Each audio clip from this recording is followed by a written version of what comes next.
intinya kan gini ya, Tuhan tuh cuma pengen kita tuh jadi berkat buat orang lain kan, sesimpel itu ya. Kamu hidup sebagai terang, nah di grown up dengan berbagai talenta yang Tuhan kasih, ya udah kamu berdampak buat orang lain kan, simpelnya gitu ya. Nah gue baru sadar di situ ego gue turun. Barang-barang apa aja sih yang mesti di recycle jadi drum? Nah cakep, ini bisa. Terus ember, sepatu, alat gosok juga bisa. Terus bener bre. 1, 2, 3, go.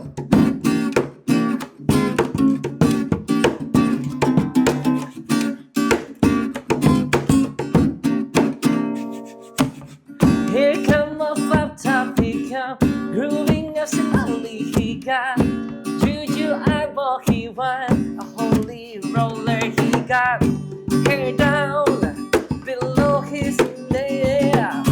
Gotta be a joker, he just do what he play. No, no, no, no, no, yeah. Solo kak. 1, 2, 3, let's go.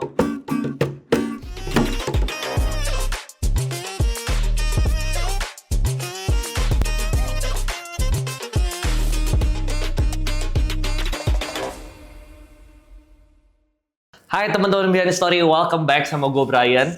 Di episode ini gue kedatangan teman baru. Gue baru ketemu terus vibe-nya tuh positif, seru. Seorang musisi juga, namanya Marissa Sutanto. Welcome, terima kasih sudah datang Thank ke you. Behind the Story. Sama-sama, thank you udah ngajakin. Panggilannya Caca ya? Caca. Oke, jadi gue ternyata punya beberapa mutual friend sama Caca. Gitu, dan sama-sama suka musik. Gitu. Betul. Oke, pertama-tama boleh nggak Cak kenalin diri lu dulu ke teman-teman yang nonton, lu siapa, apa aja yang dikerjain, silakan. Oke, jadi gue itu sekarang fokusnya banyak di musik, di content create juga. Musiknya aku lebih ke drum, tapi sekarang aku lagi mau membesarkan pengajaran. Tapi pengajarnya nggak cuma drum, ada recycle drumnya juga. Recycle things gitu kok. Karena gue memang mainnya banyak kalau teman-teman lihat di sosial media, aku nggak cuma main drum, aku juga main panci. Tapi sekarang Tuhan banyak bukain di alat-alat barang bekas juga. Jadi gue banyak fokus di situ sekarang. Oke, Gitu. jadi Caca ini ternyata meledak di sosial media gitu ya. Di TikTok follower lu berapa Cak? Sekarang gue di 1,1, puji Tuhan. Wah, di IG? Di IG gue di 297, 98. Wow, lu bikin YouTube gak? YouTube. Bikin juga YouTube? Iya. Berapa subscribers? Gue almost 300. 300.000? Ya. Tuhan crazy. sih, itu bukan gue yang bikin. That's crazy. Bro. Itu Tuhan. Keren. Oke, jadi lu juga pernah ikut Indonesian Got Talent. Itu tahun berapa, Cak? 2023 ya. Belum lama ya? Belum. 2023. 2 tahun lalu lah ya kira-kira ya. Oke, jadi tadi sebelum kita start podcast ini, gue sempat ngobrol-ngobrol sama Caca. Ternyata banyak banget cerita yang super seru. Hidup dia lebih dari sekedar musik. Nah, kita mau tanya-tanya tentang apa sih yang lebih dari sekedar musik gitu ya. Oke, pertama-tama kita mundur dulu ke kehidupan Caca masa kecil. Gitu ya. Lu growing up seperti apa? Kondisi keluarga lu, financially, terus secara sosial gimana? Gua grow-nya di keluarga yang sebetulnya pas aja. Pas butuh, pas ada, pokoknya everything pas. Tapi gua kenal Tuhan udah dari dulu. Papa mama gua selalu mengajarkan gua selalu mendekat Tuhan. Tiap hari Minggu gereja, rajin, sekolah Kristen. Lingkungan gua juga mostly karena sekolah Kristen ya biasa sih, sekolah Kristen biasa aja. Nah tapi gue memang selalu excited dengan musik. Jadi gue dari kecil tuh kan dianterin sekolah tuh mobil. Nah selalu yang dinyalain itu adalah lagu gereja. Kalau dulu tuh yang gue masih ngalamin yang 24 jam nonstop Caca. Lu pernah ngalamin itu nggak? Nggak tahu apa. Jadi dulu mah masih bentuknya zaman kaset tuh. Nah terus kalau misalkan Maranatha tuh suka ngeluarin kasetnya yang nonstop lagu Caca. Begitu besar, gue tuh masih ngalamin itu cuy. Karena papa mama gue bener-bener lagunya tuh gereja banget lah gitu. Ron Kenoly gue tahu zaman dulu. Nah, tapi dari situ sampai gede, gue di sekolah gue baru ngalamin yang namanya sekuleran. Ibaratnya kayak kafe gitu, itu baru di sekolah. Dari SMA? Dari SD sebetulnya. Hah? Iya, jadi Oke. SD kelas 4 tuh gue demen drum kan. Gue tuh mulai suka, nah akhirnya papa mama gue ngelihat kayaknya kamu tertarik drum nih. Gue mulai dilesin kelas 4. Oke. Tapi dari kecil tuh kan dengeran gue selalu lagu gereja, nah gue tuh nggak tuh senang aja dikasih kesempatan akhirnya kelas 4 SD gue bisa belajar drum tuh.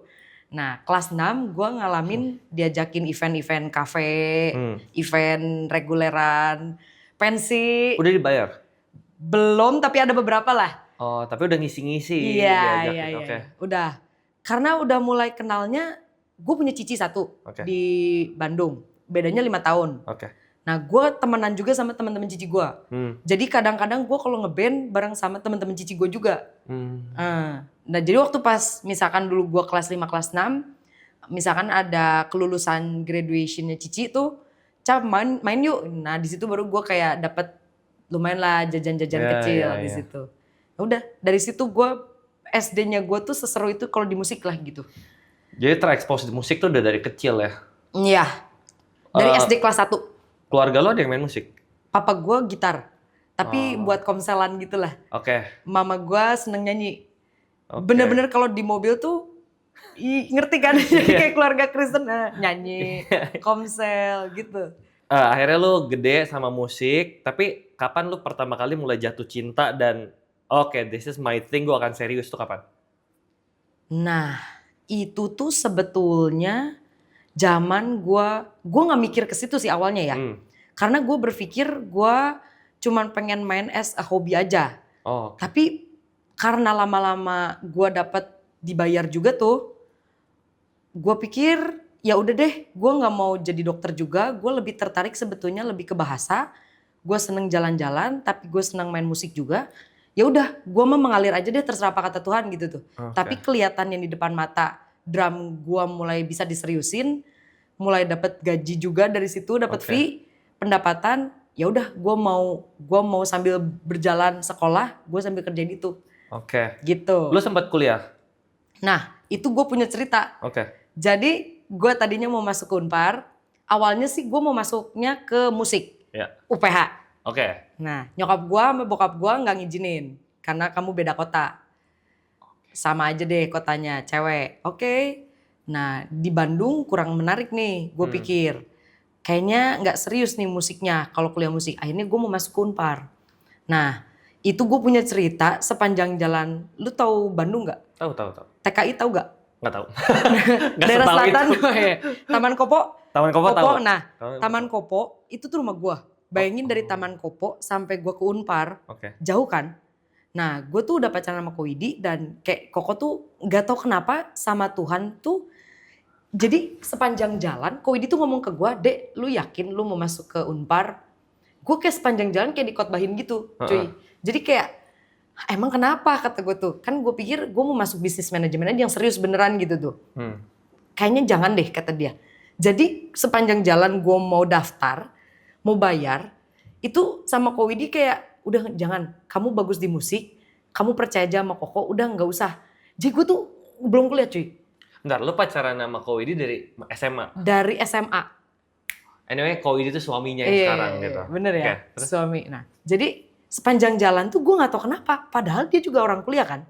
Maksudnya pendidikan juga, gue sempet bingung, tapi sampai sana, sampai bener-bener keluar pintu, sampai masuk lagi, gue menyimpulkan ya udah, sok gue nurut sama Koko. Kalau emang Koko ada maksud gimana, gue ngikut deh. Ces, nggak jadi gue kuliah cuy. Nyokap bokap gue sampai, hah, cici gue tuh kuliah desain ya. Dia di THB. Cici gue juga sampai, hah, semua orang tuh hah gitu tuh. Gue juga kayak jalan aja dulu deh kata gue mah. Gue juga nggak tahu kenapa. Nah kita lihat kayaknya ini orang seyakin itu gitu tuh. Akhirnya gue dikenalin. Musik gue sempat ngajar juga di BPK ngebantuin Koko. Terus deh kayak gitu gue juga banyak main musik dan akhirnya gue diajarkan untuk jadi wira swasta. Istilahnya jadi gitu cuy. Nah tapi gue belajar akhirnya banyak dari YouTube. Nah sampai sekarang gue nggak ngerti itu tuh buat apa awalnya. Kata Koko udah percaya aja sama Tuhan. kayaknya Tuhan naruhnya kayak gitu, sedap kata gue. Oke, gue ikutin dulu nih mainnya. Oke. Gitu cuy. Benar. Iya kan? Bokap nyokap lu nggak marah? Awalnya marah cuy. Nggak suruh putusin, nggak gitu? Nah. Disuruh pacarnya jangan kuliah. Pasti putusin. Pasti. Ini ada yang salah nih. Bener-bener. Nyokap bokap gue tuh sampai ke, Dek lu yakin? Papa mama juga sampai malu ngomongnya gitu kan ke orang lain. Iya. Ya jangan kan papa mama, gue juga malu ya gitu tuh. Tapi gue gak tahu kenapa itu sepanjang jalan jauh kan. Taman Kopo sampai Unpar tuh jauh loh. Iya. Kalau lu tahu itu selatan utara kan. Tapi sepanjang jalan dia kayak meyakinkan kalau kamu tahu bahwa kamu cuma setengah hati nih kuliah ini. Karena kamu di musik banget, udah kamu fokus aja di musik kata dia. Wow. Oke, nggak ke situ sih mestinya ya, cuman oke, kita coba dulu. Nah, daripada kamu buang uang orang tua, kamu fokus, percaya kalau kamu yakin, uang mah pasti mengikuti, kata dia gitu. Tapi memang bener sih, kalau ngelihat hidup sekarang, pas lo look back, ini keputusan yang tepat ya? Kayaknya boleh sih. Ya kalau gua mau cenglinnya Cina ya mikir, kayaknya kalau ditambahin belajar bisnis manajemen juga bagus sih kalau kan gitu ya. Cuman di situ gue belajar yang namanya oke tunduk aja dulu gitu tuh. Mendengar. Iya. Gitu. Gue boleh tanya gak? Boleh. Akhirnya orang tua lo sampai agree tuh gimana? Nah. Sampai kayak yaudah lo gak usah kuliah, lo kejar musik lo lah gitu. Itu Tuhan turun tangan sih Bright. Gimana? Jadi nyokap gue tuh dulu dari gak setuju. Sampai akhirnya nyokap gue tuh dibantuin satu hal. Itu tuh coincidence banget lah. Maksudnya mestinya gak terjadi. Tiba-tiba temennya nyokap gue tuh kayak mempersulit, pokoknya kayak ngejegal, pokoknya mau bersikap jahat lah sama nyokap gua. Dan suddenly si Koko tuh ada gitu tuh, Ko Widi ada, padahal nggak ada hubungannya gitu tuh. Tiba-tiba Ko Widi ada ngejagain, ngasih tau nyokap gua bahwa ini orang jahat. Akhirnya nyokap gua sama Ko Widi jadi hopeng gitu lah ibaratnya. Oh, jadi suami lo tuh ini ya, bisa discern, dia punya discernment. Bisa mungkin bisa dikatakan gitu ya. Iya, bisa melihat dengan jelas gitu ya. Kali ya.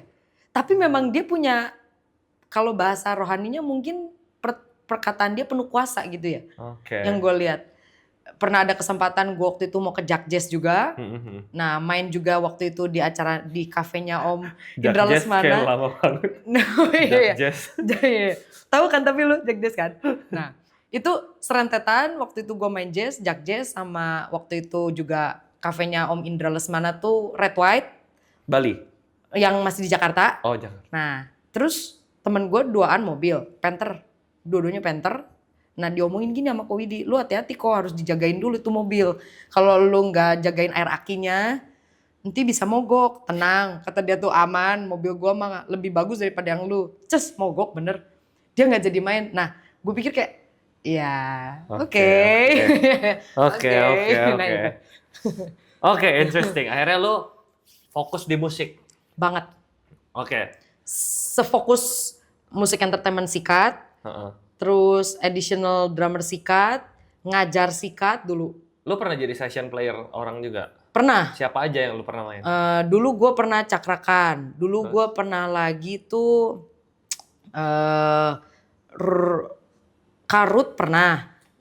Nanti gue sama Rika Ruslan. Terus gue pernah lagi tuh sama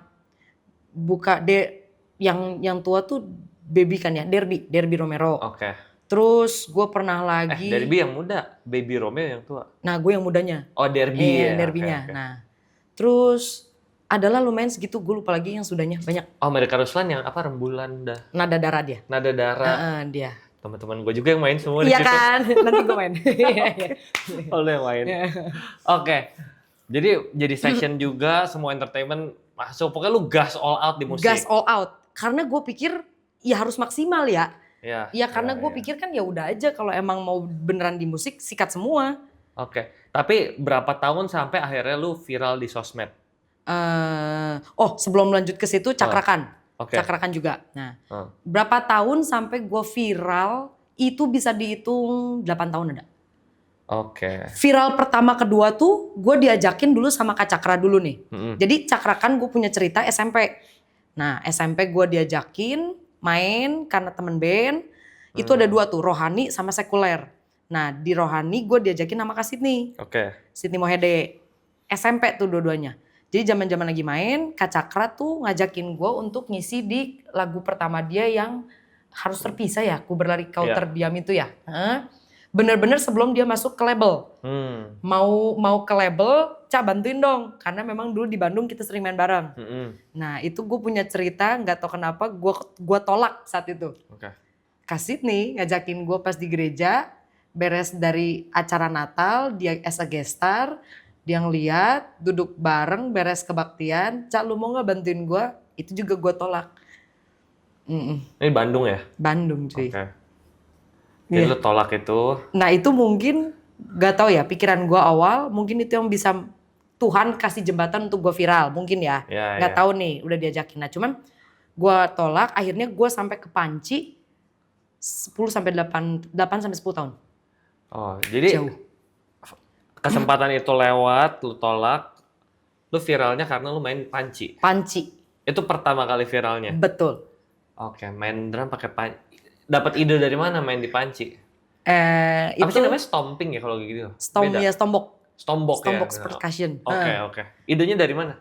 Ide awalnya tuh karena gue waktu pas masa pandemi, gue pikir musik udah tiarap semua tuh.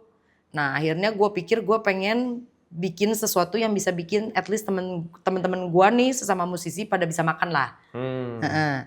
Nah akhirnya gue pikir ya udahlah bikin sekolah musik. Karena gue juga waktu itu anak-anak sekolah minggunya yang gue lihat kalian cuma main musik, main game gadget aja gitu tuh, gadget banget gitu tuh. Dan mereka kan banyak kan di rumah doang kan. Akhirnya di situ gue berpikir sama Koko kita bikin online, kita bikin kursus di mana anak-anak bisa gitu tuh. Jalan. Akhirnya sampai 2 tahun Tuhan sertain, diberkati, gue sampai punya tim. Dan akhirnya one of tim anak magang gue yang ngerjain sosial media, dia ngasih ide. Ci, kenapa nggak lu bikin kontennya yang kayak gini, lu kan drummer. Nah tapi bikin ala-alanya dapur gitu tuh. Nah itu pertamanya gue. Ada anak magang yang ngasih ide. Itu gue utang budi banget itu. Itu anaknya. Wah hebat lah, gue selalu doain bawa dia dalam doa gue gitu tuh. Hebat. Nah udah dari situ gue jalanin viral, lagu pertama gue Farel Prayoga yang Ojo Dibandingke. Langsung itu gue ngerasain 3 juta, lagu kedua Runta, gue dikasih sama Tuhan 28 juta, ya udah. Itu di TikTok? Apa di IG? Betul, di TikTok. TikTok dulu, baru ke YouTube, baru ke IG. Dari situ viral? Viral. Terus kapan lu akhirnya dikontak? IGT kontak lu apa lu yang apply? IGT. Nah mereka kontak lu tuh kapan? Setelah itu? Setelah itu. Setelah gue jalan sekitar 8 bulanan baru dikontak. Mau nggak kamu jadi kontestan gitu tuh? Jadi berapa besar? Gue di semifinal. Gue sampai semifinal. Semifinal tuh berarti ada berapa peserta ya? 8 apa berapa ya? 8 kali 2. Akhirnya masuk IGT tuh. Oke, dari lu viral, terus kan pasti banyak pintu-pintu tawaran terbuka banyak dong. Iya, betul. Apa aja yang lu ditawarin apa aja? Yang pasti gue minuman dapat, brand minuman endorse. Terus endorsean alat musik juga gue dapat. Padahal dulu gue ngerasa ya, begitu pas gue fokus main drum nggak ada yang ngasih tuh. Tapi begitu pas gue lewat Panci, gue malah dapat. Padahal kan itu nggak ada hubungannya ya. Nah tapi dikasih langsung 2. Puji Tuhan banget. Ada bawa brand gak apa-apa nih. Bisa di bip. Oke. Ada Roland, ada Minel. Terus itu kan bukan brand kecil ya buat gue ya. Dan puji Tuhan banget sampai sekarang masih jalan. Brand minuman jalan, sampai endorsean kecil-kecil, sampai waktu dulu pernah ada Gojek juga jalan gitu tuh. Sampai sepatu juga ada. Nah pokoknya tuh kayak sambil jalan aja gitu. Akhirnya lu jadi hidup dari sini ya? Betul. Itu jadi berkat juga. Dari perform juga gue ngerasa Tuhan kasih berkat. Tapi perjalanan gue gak sampai situ Bre. Ternyata Tuhan gak pengen gue cuman memberkati, cuman sebatas dari endorsan kamu hidup, ya udah gitu tuh. Nah Tuhan kasih gue jalan lebih, ternyata gue diingatkan lagi soal pengajaran. Nah sebelum kita sampai ke situ, lu tuh sadar gak sih banyak orang yang, ini ngomongin musik aja deh. Banyak orang itu tuh yang mati-matian kerja keras, ambisius banget mau jadi musisi terkenal, pintu itu nggak kebuka. Nah, pintu lu tuh kebuka gitu. Dulu mah nggak kebuka cuy. Tapi lu konsisten, ya kan? Ya, Lu bener. berapa tahun kagak berhenti kan? Lanjut terus ya. Iya. Kunci konsisten bener sih, bisa ngebuka pintu juga bener-bener. Iya, lu nggak stop. Atau gue tolak si 2 dulu ya. Sebetulnya mah kalau nggak gue tolak aman lebih ya. awal ya. Salah ya gue. Iya. Nggak salah lah, tapi kan Ada define Roma Tuhan ya. 828 kita all things work together Nah, for betul. good katanya. Betul. Mantap. Berarti lu konsisten, akhirnya pintu kebuka gitu. Nah, terus tadi lu bilang di luar musik ada sesuatu yang lebih nih. Iya. Nah, apa tuh? Jadi waktu dulu tuh gue dapat viralnya kan. Ya. Setelah gue dapat viral, gue tuh sadar ada sesuatu yang lemah dari diri gue. Gue tuh gampang keumbang-ambing. Oke. Jadi gue tuh karena gue ngerasa dulu gue punya satu yang gue tekenin, Tuhan gue pengen ini, tapi kayaknya mungkin dulu gue hatinya nggak siap. Jadi begitu pas gue dapet kontrak, akhirnya gue yaudah gue kebawa sama kontrak orang deh gitu tuh. Nah itu yang gue dulu nggak sadar. Gue pulihnya karena gue ikutan yang namanya mission break. Jadi Mission tuh ngapain? nah itu tuh baru mission tuh. Kalau aslinya orang mission tuh kan sebetulnya mereka cuman memberi apa mereka bawa dari misalkan Indonesia, mereka ngasih ke sana kesehatan kayak gitu kan. Nah tapi gue puji Tuhan banget, gue dapat satu komunitas yang dari Bandung ini, yang bawa gue ke sana, kita tuh gue dikasih kesempatan untuk ngajar. Ngajar tapi pakai barang bekas. Yang dulu sebetulnya sempat mau gue tinggalin. Oke. Karena viral nih. Sudah viral, kok gue ngerasa kayak gak jelas aja gitu. Gue tuh pengen drum aja, udah ini mah cuma asal konten aja gitu tuh. Nah sampai akhirnya gue sadar, Tuhan punya maksud kayaknya ya. Masih tetap ada terus. Itu gue pernah, kayak ibaratnya TikTok gue diemin 3 bulan mah ada, Bray. Jadi kayak bosen gitu ya buat gue, kayak bosen aja gitu tuh. Gue cuman main doang kayak gak jelas aja tujuannya gitu tuh. Dangdut doang, mau kemana nih gitu tuh. Sampai akhirnya di mission, gue dikenalin bahwa pengajaran itu tuh bisa memberkati orang.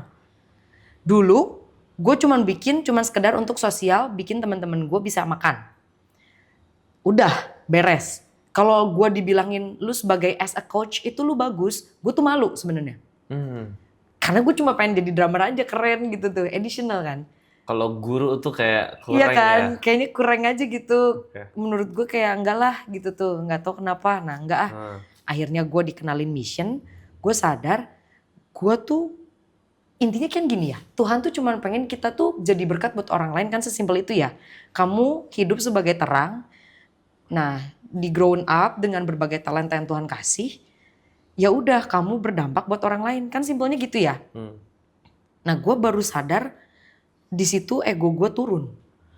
Gue ngerasain yang namanya Tuhan memang bekerja itu sesuai dengan yang Tuhan mau gitu tuh. Tuhan kasih kamu talenta, di ngajar, even kamu deny atau gimana pun, kamu lama-lama one day we will understand gitu tuh why Tuhan kasih kamu itu gitu tuh. And itu yang membuat gue jadi, dalam waktu itu gue pernah diajakin mission trip 3 kali. Pertama ke Soe, Kupang, ke Afrika, dan terakhir main ke Filipina. Gue berdampak banget buat orang. Gak perlu orang tahu background lu gimana, gak perlu gue tahu background gimana. Mereka cukup kamu berbagi berkat di situ, dan mereka yang akhirnya kayak gue taruh sih di feed gue, mereka testimoninya juga gue ngerasain apinya Tuhan lewat situ gitu tuh. Gue susah-susah main drum, kalau emang Tuhan gak kasih apinya di situ ya udah gitu tuh, so be it. Tapi saat gue sadar, gue realize bahwa ya udah lewat mission gue ngajar doang, pakai barang bekas, even kayak tadi misalkan gue bawa galon, ya udah cuman itu doang. Kalau orang terberkati gitu. Itu mission lu tuh tahun berapa? Tahun ini. Tiga-tiganya? 1 tahun kemarin, Soe tuh mana? Kupang. Kupang tahun lalu. Tahun ini lu udah ke Afrika dan Filipina. Sekali pergi berapa lama? 2 mingguan. 2 mingguan. 2 minggu kurang sih, 12, 10 gitu deh. Oke, cerita lebih lanjut. Ceritain yang di Afrika dulu kali ya. Di Afrika jadi lu perginya kapan? Terus di sana ngapain aja dan apa yang terjadi? Jadi gue di Afrika tuh gue berangkat Juni awal. Gue Juni awalnya gue pikir sekedar oke, gue akan bawa alat-alat yang gue bisa, ngajar doang di sana. Akhirnya gue berpikir ya udah gue akan mempersiapkan. Di sana itu ada yang jadi pengajar, ada yang datang juga ke penjara, ada yang datang juga berbagi kacamata gitu buat orang baca, kesehatan juga. Sisanya tuh memang yang bikin gue pikir seru, kita tuh di tiap ending dari acara kita mission, kita tuh akan bikin KKR or something yang dirayakan bersama. Waktu pas di Filipina kita mau makan Indomie bersama. Kayak kabobon gitu lah. Nah, seru kan? Gue pikir wah menarik nih, boleh. Nah, gue ditaruh as a PIC untuk bidang pendidikan, gue ngajar. Nah, tugasnya lucu. Karena gue pikir oke, nanti udah ada tim early yang datang ke sana untuk nanti kayak observe dulu. Nah, kamu datang ke sana udah langsung ya udah ngajar aja gitu tuh. Nah, ternyata mungkin karena keterbatasan bahasa kali ya. Kan dari Indonesia, Inggris, Swahili. Nah, kita tuh datang ke sana, at the end long story short-nya tuh kita harus menerjemahkan dulu 1,5 jam dari perkenalan, ada firman Tuhan, ada ngajar, sama akhirnya kita kasih tahu bahwa kita akan ada acara. Wait, jadi lu dikasih durasi 1,5 jam sesi lu? Betul. Buat itu semua? Iya. Buat ngapain aja? Perkenalan. Terus ada firman Tuhan, ada udah kayak gitu gua ngajar, fungsi ngajar gue buat acara. Jadi ngajar orang-orang itu buat tampil di closing rangkaian ini? Betul, sekaligus ngajak. Hanya dalam 1,5 jam? Karena ternyata tim early-nya tuh mungkin ada miskom atau gimana, nah di sana tuh menangkapnya setengah. Jadi dia nggak ngerti bahwa endingnya tuh informasinya adalah kita tuh mau ada acara gitu tuh. Jadi mereka datang nggak tahu mau perform? Jadi mereka iya say yes tapi bingung. Nah itu pertama gua ngerasain yang namanya mission tapi nggak selancar mission biasanya gitu tuh. Karena yang gua kesoek kan lancar-lancar aja kan gitu tuh. Nah ini dikasih sama Tuhan ada sedikit challenge lebih adalah, nah waktu pas gua di Afrika, gua harus melakukan itu gitu tuh.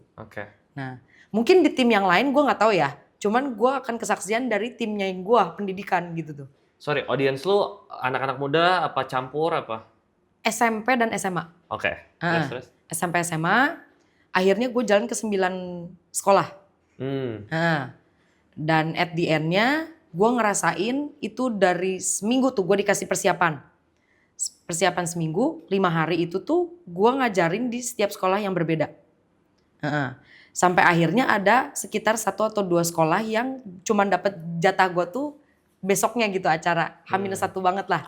Nah, di situ gue ngerasain yang namanya sulitnya ngobrol sampai akhirnya gue ngerasa ya udahlah, ada sempat ribut-ributnya juga kayak ini sih kayak main-main ya, maksudnya ngajarin orang tapi bahasa terus mepet dan gimana buat gue tuh kayak susah aja gitu tuh. Challenge kan. Sampai akhirnya gue sadar bahwa Tuhan punya rencana di situ.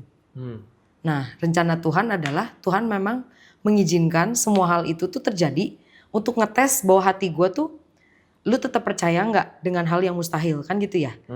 Karena ibaratnya gue diperhadapkan dengan sekolah yang besoknya acara, berhadapan dengan guru yang harus ngasih tau orang tua murid besoknya gimana sih cuy gitu kan? Susah dong gitu tuh. Dan di situ gue berpikir bener ini sih bisa gagal. Tapi saat Tuhan tuh kayak ibaratnya dari jauh ngelihat, oh respon kamu gimana nih gitu tuh. Gue tuh dilatih respon. Karena gue selalu kan kebawa respon orang terus kan. Nah gue dilatih respon. Gue berespon awal di Afrika ini sih bisa gagal gitu tuh. Kita tes di sekolah berikutnya. Ternyata Tuhan bikin sekolah berikutnya tuh malah di-welcome banget dan jalan lancar gitu. Di situ gue ngerasa kayak iya Tuhan mau berperkara sama hidup gue gitu tuh. Dan di hari H-nya pun Tuhan bikin 2 jam 3 jam pertama nggak kelihatan lancar gitu tuh. Jadi dibuat semua anak tuh kayaknya belum datang di jam 9 pagi tuh. Ditunggu, ada bensin mogok lah, maksudnya mobil mogok belum isi bensin dan hujan gede, anak belum datang sampai jam 12 siang. Ternyata Tuhan bikin anaknya semua berdatangan. Dari 300 sampai 1000, Tuhan bikin semuanya ada. 1000 anak? 1000 anak. Wow. Dan Tuhan bikin semuanya ada, sampai akhirnya kita semua jalan jam 12, Tuhan kasih hujan gede, tapi gue karena udah dilatih, Tuhan hati-hati dengan perkataan kamu gitu tuh, karena itu juga penuh kuasa, ternyata Tuhan punya tujuan untuk pentahiran. Oke, jadi hari H ini acaranya tuh ngapain?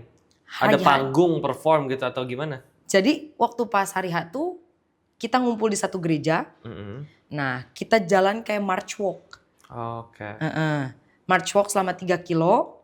Endingnya kita ada di pinggir pantai dan kita kayak penyembahan bareng. Oke. Ada panggung, betul. Oke. Ada panggung tapi di pinggir pantai. Nah at the end closingnya kita semua ditahirkan gitu. Tahirkan tuh kayak dicelup, kamu kayak dibaptis selam lagi gitu tuh. Baptis selam dan kamu sudah dipulihkan dari segalanya, dikibaskan semua dosa kamu dan kamu udah pulih jadi baru. Nah kamu berpikirlah dengan hal yang baru gitu tuh, yang sesuai dengan purpose-nya Tuhan. Jadi seluruh rangkaian ini di Afrika, pesan utamanya tuh mau ngasih tahu lu tuh manusia berdosa terus disucikan lagi. Betul. Terus goalnya apa buat orang-orang Afrika? Karena Afrika ini tuh awal tuh dia adalah salah satu ujung tombak dari revival. Nah revival dulu tuh pernah sempat terjadi, tapi akhirnya ini kayak mau ngebangkitin lagi. Nah one of dari leader dari komunitas ini tuh dia dapat kayak vision dari Tuhan. Coba ingetin lagi dong gitu tuh. Nah tapi di Afrika gitu tuh. Nah kamu bangunin lagi generasi muda supaya kamu tuh ingat lagi bahwa Tuhan tuh punya tujuan. Nah lu tuh harus jadi burning arrows-nya lah ibaratnya gitu tuh. Oke, jadi mau bangkitin itu ya lewat rangkaian acara ini. Betul. Ini negara mananya? Kenya. Terus performnya itu kapan?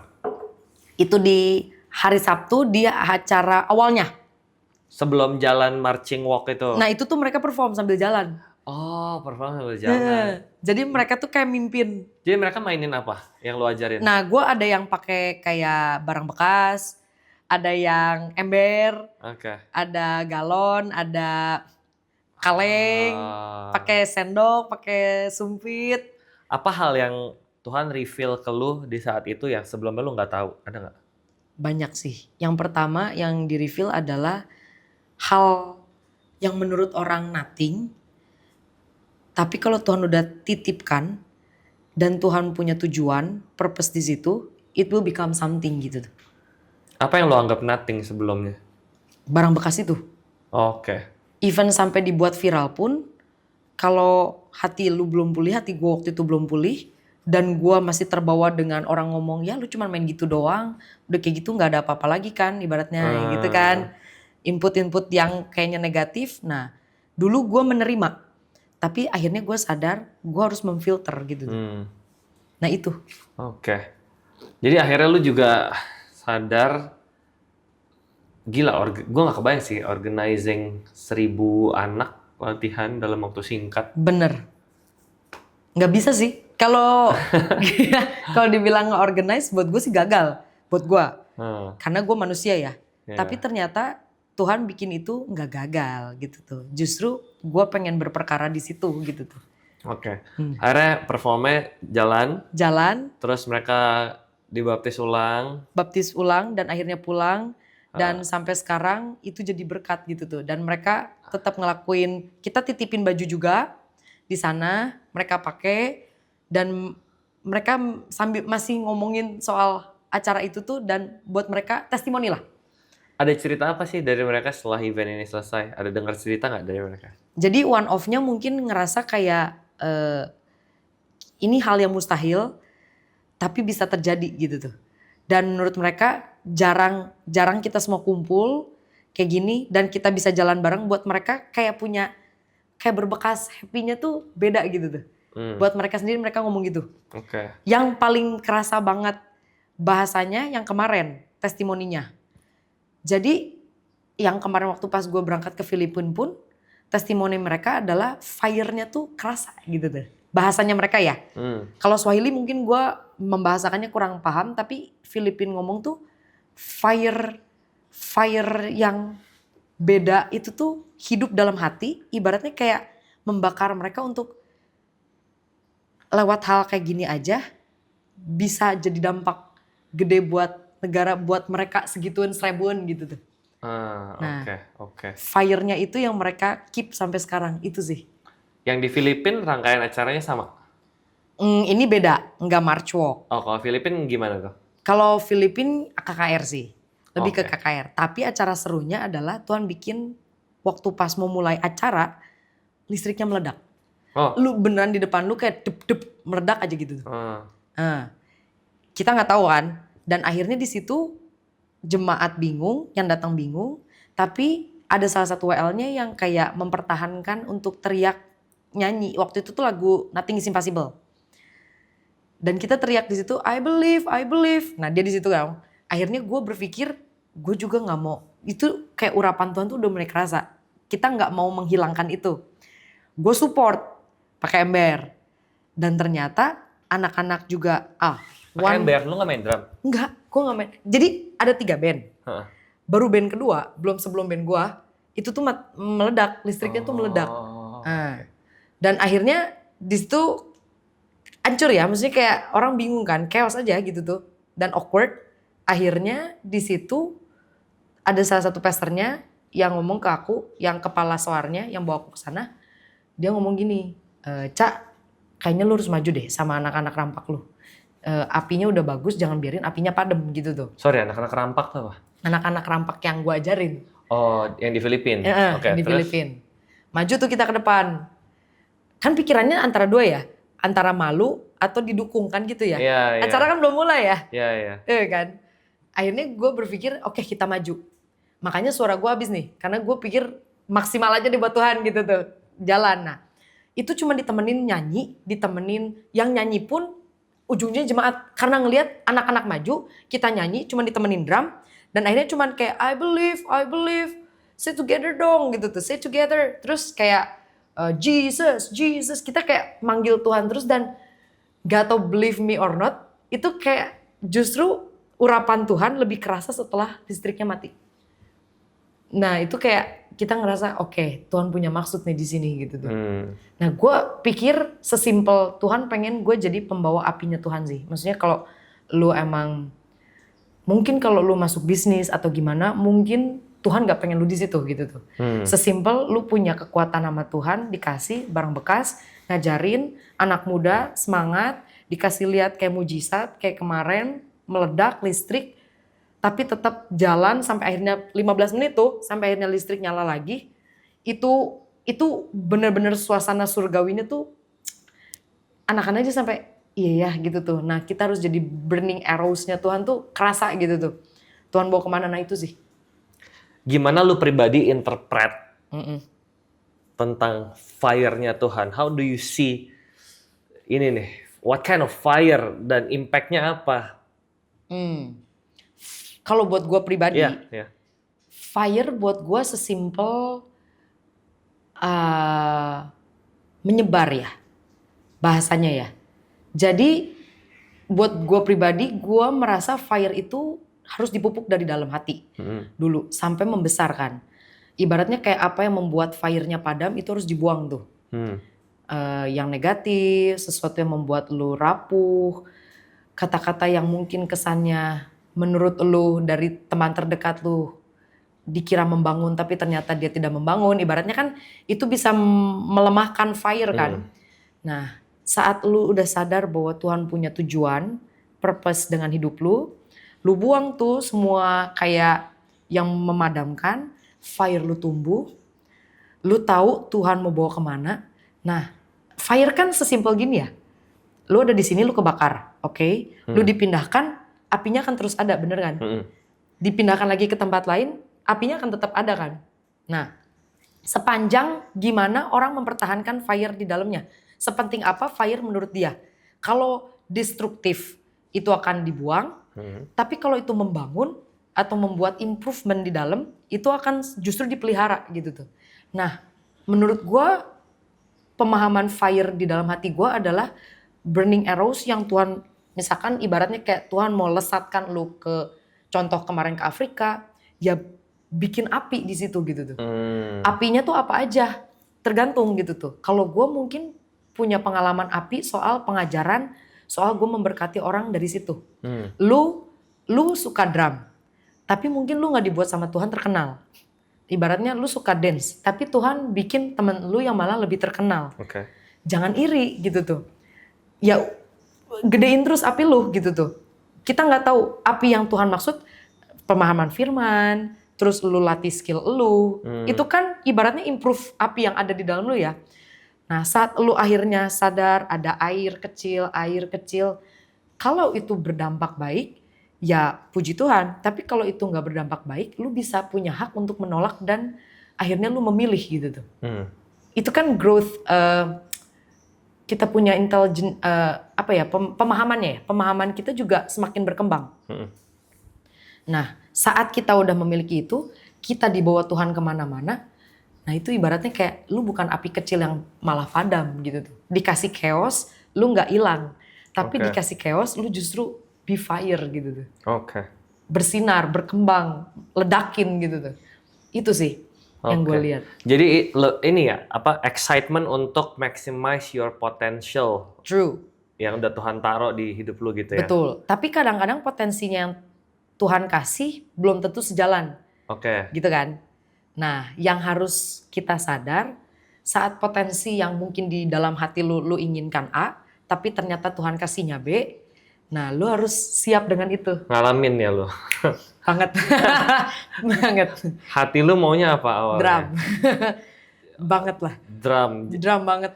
Bayangan lu awalnya jadi drummer kayak siapa gitu? Ray, Iqbal. Iya kan? Lu tur keluar kota kemana-mana, bawa duit pulang dari drum, di endorse gimana? Di endorse sih gue sekarang, tapi nah Tuhan rezekinya dari yang lain, kan lucu ya gitu tuh. Tapi yang Tuhan kasih ke lu instead of jadi session top note-nya Indo, lu jadi apa sekarang? Jadi dikasihnya apa? Influencer kali ya, content creator. Influencer di bidang recycle drumnya itu. Gue masih dikasih sih sama Tuhan pemain drum, ibaratnya ya. Tapi kalau lu mundur dan dengerin apa kata Tuhan dulu, nggak nabrak, nah nggak cuman drum gitu tuh. Tapi ternyata lewat recycle drum, lu bisa kenal A, B, C, lu bisa di endorse A, B, C, lu bisa jadi berkatnya di A, B, C, nah ibaratnya gitu. Kalau gue cuman kekeh di drum, padahal Tuhan gak nyuruhnya di drum dulu, ya udah segitu aja gitu tuh, segitu. Tapi experience gue ngalamin Tuhannya belum tentu sama dengan kalau gue di drum doang. Ngerti. Ya kan? Ngerti.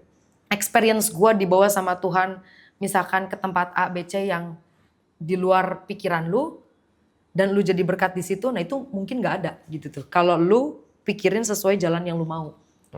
Ya kan? Apa yang menurut lu lebih berharga dari fame yang udah lu punya? Lebih berharga dari skill yang udah lu punya?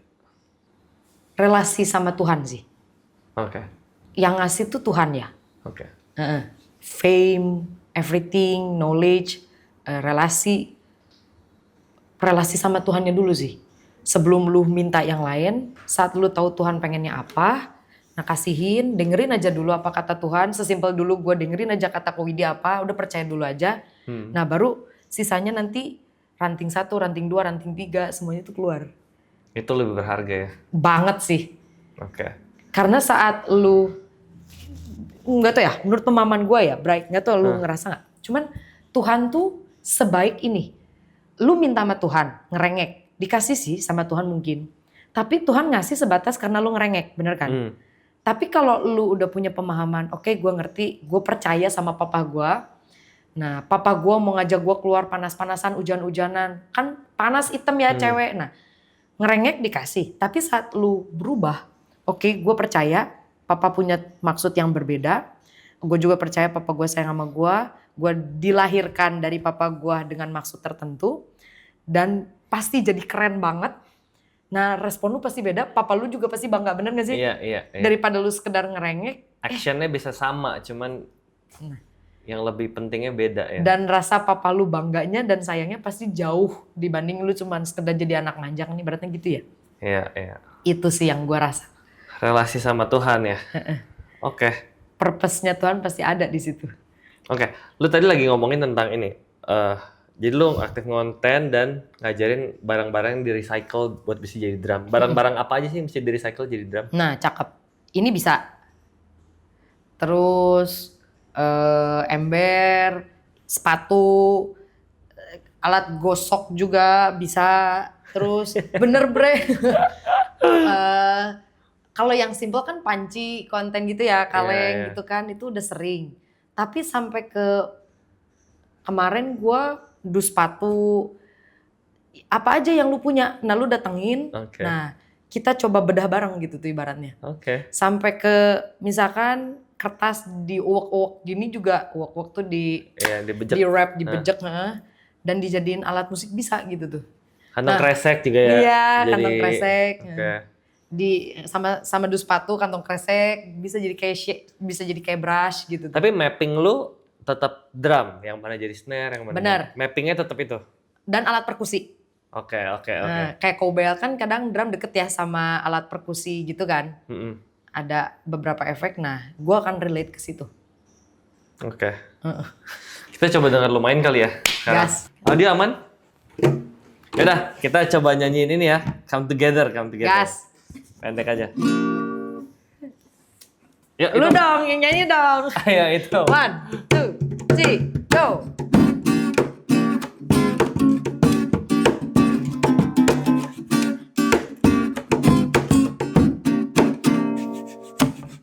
Here come a flap top, he come grooving us in holy he got juju eyeball, he won a holy roller, he got hair down below his neck. Gotta be a joker, he just do what he plays. No, yeah. Solo ka.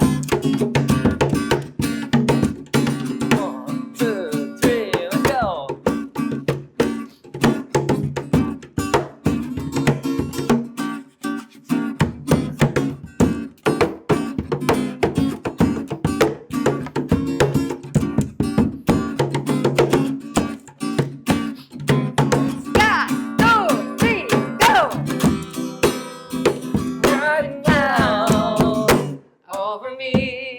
Asik.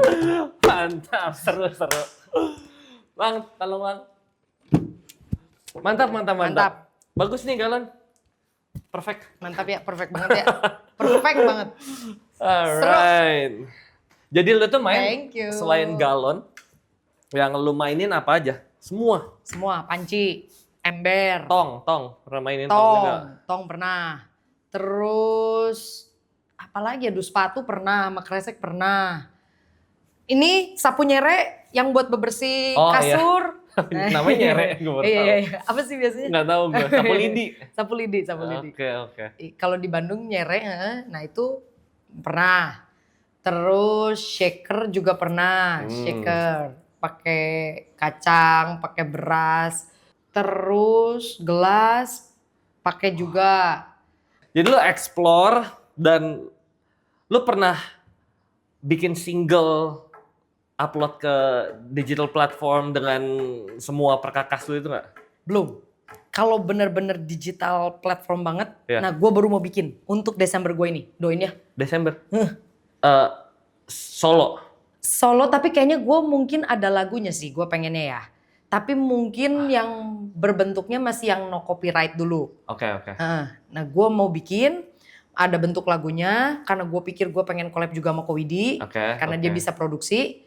Nah sama ada temen nyanyi juga, biar kemana-mana bisa barengan, ramean. Nah, tapi drumnya itu gue pengen isi pakai alat perkakas. Instrumen lu maju paling depan nggak? Kayak Berry kan bassnya paling depan. Ini instrumen lu maju paling depan nggak? Pengennya gue. Jadi di belakang tetap ada drum, tapi nanti ada kayak slot 4 bar gitu. Ada nanti kayak shading, atau nanti intro depannya gue lagi mikir kayak ada galon, tapi dicampur sama kayak bentuk kahon. Oke. Galon. Jadi gue tuh pikir bucket galon disatuin bisa jadi rampak. Nah kita bikin jadi kayak intro gitu tuh. Seru banget. Lagunya udah ada belum? Udah ada, cuman doain dulu. Lagu rohani apa? Pengennya gue rohani sih. Pengennya gue pengen punya rohani, kemerdekaan, sama yang positif-positif ke depannya. Oke. Itu kan balik lagi dilempar dulu ke Tuhan nih. Iya. Tapi gue mau coba produksi. Sama gue lagi tertarik sama yang berkebutuhan khusus sekarang tuh cuy. Oh nice. Jadi berkat di situ. Oke. Duh, di otak gue tuh banyak pertanyaan, kayak semua gue pengen nanya banyak. Oke, satu-satu otakku. Jadi minum dulu Kak. Terima kasih Kak. Kalau yang Desember ini, itu lagunya udah ada. Udah ada. Konsepnya masih dipikirin detailnya. Apa aja alat yang masuknya, yang gue lagi pikirin. Nah tapi udah ada dan kayak tinggal terjun ke produksinya gitu. Mencari waktu untuk produksinya. Wah cepetan, jangan lama-lama. Udah deket ya. Desember, kelamaan November. Iya. Harus ya doain ya. Mau. Kita tunggu ya guys. Kita tagih, oke, semuanya kita tagih Desember. Puasa perkataan nih ya. Kita ramein, kalau nggak rilis kita cecer. Oke, gas.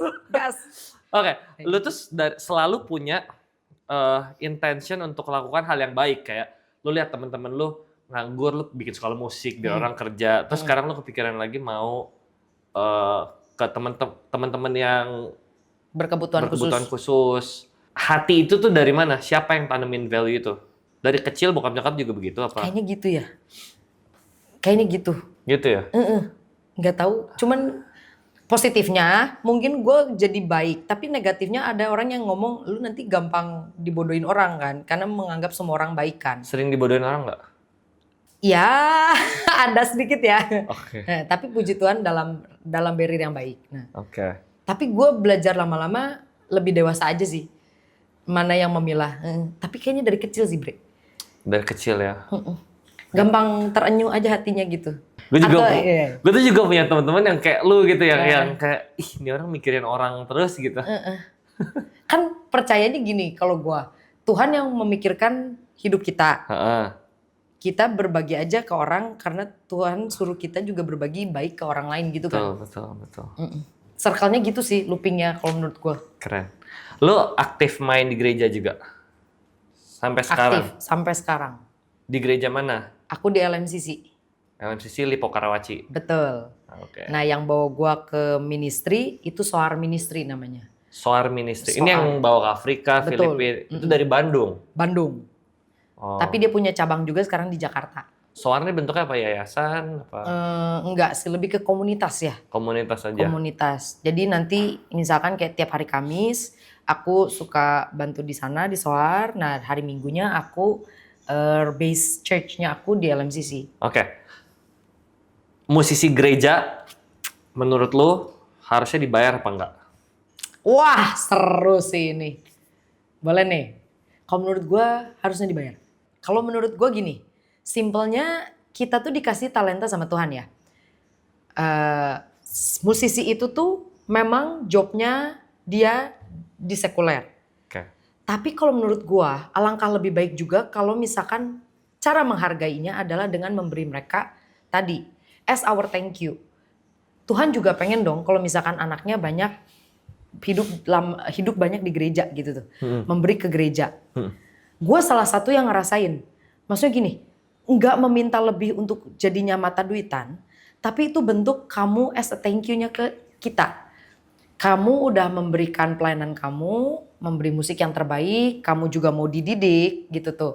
Nah ini bentuk kita perhatian, kita nggak bisa tiap hari nemenin kamu. Jadi kamu mau makan, kamu mau menghidupi keluarga kamu, entah kamu butuh untuk sekolah kamu, semuanya itu kan nggak bisa kita ceritakan secara langsung ya. Nah itulah bentuk dari mereka perhatian ke kita sebagai musisi, kalau menurut aku. Akan terlihat bedanya orang yang memang mata duitan cari atau sebetulnya hargain aja gitu tuh. Nggak perlu gede tapi cukup menghargai. Jadi saat mereka dibutuhkan di tempat, aduh aku harus cari uang. Nah kita akan bantu supply. Kalau menurut gue gitu. Sebatas memelihara. Oke, sebatas memelihara. Memelihara. Karena kan keluar juga transport gitu-gitu ya. Satu transport. Skill juga. Skill. Belum kalau dia ternyata papahnya misalkan meninggal, dia jadi salah satu tanggung jawab orang tua tuh, keluarga kan sebagai pundaknya. Nah, terus kalau misalkan ternyata dia datang ke sini cuman sendiri dan dia harus cari duit sendiri, orang tuanya nggak bisa bantuin misalkan, dia dari luar pulau, Nah itu bentuk kita salah satu apresiasi. Kalau menurut gue harus. Gitu ya. Oke. Lu gimana? Kita ngomongin.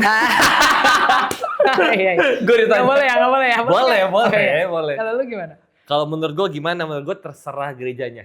Okay. Karena ada gereja-gereja yang punya visionnya ya ngajarinnya pelayanan buat Tuhan, nggak usah ini. Ya boleh juga. Boleh. Berarti kan orang-orang yang mau melayani ya harus tahu kalau lu pelayanan nggak dibayar nih. Iya. Kalau lu tetap mau pelayanan, berarti lu menyanggupi. Betul. Ya nggak apa-apa. Betul. Kalau misalnya ada yang perlu untuk dibayar kan nggak. Musisi tuh gini.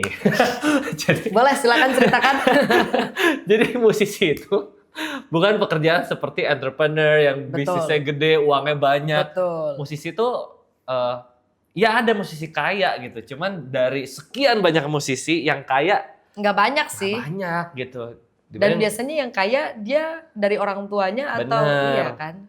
Gitu. Ada bisnis lain juga gitu. Betul. Tapi kalau misalnya emang berasa perlu dibayar, ya nggak apa-apa juga menurut gue dibayar.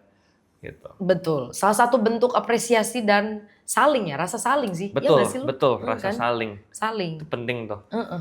Tapi gini, kita ngomongin downfall-nya ya. Downfall-nya dari musisi gereja dibayar. Banyak banget musisi yang kayak lu bilang, yang emang nyari duit. Betul. Dan UMR Jakarta lewat. Iya. Kalau lu manggung di gereja 1 minggu 4 kali ibadah. Iya, kali 4 ya. Kali 4 minggu gitu ya. UMR Jakarta mah lewat gitu. Wah, ada yang ada dong gereja-gereja yang beres gitu. Ada. Jadi ada orang-orang yang akhirnya tidak tertanam juga yang nyari duit. Tapi I like your point waktu lu bilang ya kita dibayar tapi kita juga mau diajar. Betul. I think that's essential. Betul. Selain lo dibayar, lo harus bergereja lokal dan mau dimuridkan. Betul. Soalnya nggak bisa dipungkirin ya, dengan akan berbeda kualitasnya saat lu ada di dalam dan tertanam. Which means kan lu akan belajar juga otomatis firman akan masuk. Yeah. Lu nggak cuma datang cuma sekedar main udah kayak gitu pas firman lu keluar. Nah, apa yang lu perlu kayak gue kan sebetulnya ada beberapa hal yang gue harus dipulihkan. Ya itu kan cuma bisa di dalam gue mendengarkan firman dan ditegur orang, bener kan? Yeah. Saat lu tidak pernah merasakan itu, lu cuma ketemunya sama mamon doang ibaratnya. Nah mamon akan menguasai. Yeah, that's betul? Right. That's right. Saat lu tahu bahwa di dalamnya, oke, mamon hanya menemani, membantu lu di dunia. Nah pakai transaksi memang pakai mamon, lu yang di atasnya mamon. Nah firman Tuhan akan mengajarkan knowledge, skill semuanya. Diurapi dengan Tuhan, ditutup bungkus dengan firman juga. Nah mamon itu tuh jadi cuma sekedar alat transaksi. That's right. Jadi akan ada nanti perbedaan kalau lu udah diberkati Tuhan, tapi dengan Tuhan Yesus di dalamnya, itu outputnya akan berbeda dengan lu cuma sekedar mencari uang, udah gitu tuh. Firman Tuhan gimana? Ya sekadarnya aja, nah itu akan beda. Nah Tuhan pun akan memberkatinya juga pasti beda. Yeah, gitu. Yeah. Kualitasnya sih yang nanti akan kerasa. Nah, gue selalu mengingatkan teman-teman gue, sekaligus juga mungkin ke gereja-gereja juga perlu untuk membantu mereka untuk kehidupan sehari-hari biar hidup. Tapi aku akan ngomong ke teman-teman aku, perlu juga kamu harus di dalam hatinya kamu dipulihkan. That's right. Tumbuh nih, knowledge semua jadi berkat tuh benar jadi berkat. Oke. Gitu. That's right. Jadi bukan masalah dibayar atau nggak dibayarnya ya. Tapi kalau gereja mau bayar pun, gereja harus make sure orang-orang ini bisa dimuridkan, tertanam. Betul. Jangan cuma hire professional main. Ya of course orang-orang nyari duit akhirnya ya, karena nggak di-encourage untuk tertanam dan dimuridkan. Betul. Dan dari pihak gerejanya juga harus, memang betul, kalau mereka punya cara untuk mau nge-guide orang profesional, mungkin pakai caranya orang profesional dulu, ya nggak apa-apa. Yeah. Tapi nanti ke depannya at the end-nya, kalau emang mau dijangkau, ya harus pertahankan sih. Harus pertahankan, harus bisa mendengarkan juga, pulih nanti lama-lama. Oke, that's good. Dari cerita lu, kita udah 1 jam anyway. Cakep. Jadi kita udah harus closing. Oke. Tapi dari cerita lu, gue tuh bener-bener belajar satu cerita di mana segala hal yang kita punya di bumi, kayak musik, bisnis, terus keluarga yang bahagia, berkat dan lain-lain itu tuh ternyata gue lihatnya cuma alat. Tools. Ya karena gue lihat kayak Tuhan punya purpose yang jauh lebih besar. Betul. Yang dia kerjakan. Dan semua yang lu punya ini cuma equipment-nya aja nih. Betul. Lu pakai talenta lu musik, lu pakai this fame, tapi lu lakuin hal yang lebih kekal gitu, hal yang Betul. bernilai kekal. I think that's crazy. Cari the keren. main-nya kan, the main things-nya dulu, baru sisanya as a tool equipment dan bonus semuanya akan ditambahkan kepadamu, nah gitu kan. Itu encouraging sih, knowing orang yang viral, yang punya fame, tapi lu tetap bisa jaga what's essential dalam Tuhan. Amin. Di hari-hari ini I think kita butuh banyak orang kayak lu sih. Amin. Gitu. Terakhir boleh nggak kasih pesan ke ini buat musisi deh? Boleh. Pesan buat seluruh musisi di Indonesia yang berusaha untuk make it di dunia musik, yang berpikir musik is everything, gue harus make it di situ. What's your wisdom buat teman-teman yang nonton? Pertama ya guys, kalau menurut aku jalan kalian mungkin sudah benar, pertahankan. Tapi jangan lupa harus ada Tuhan di dalamnya. Jadi kalian sambil menjalankan, jangan lupa berdoa juga, ceritain mimpi kalian.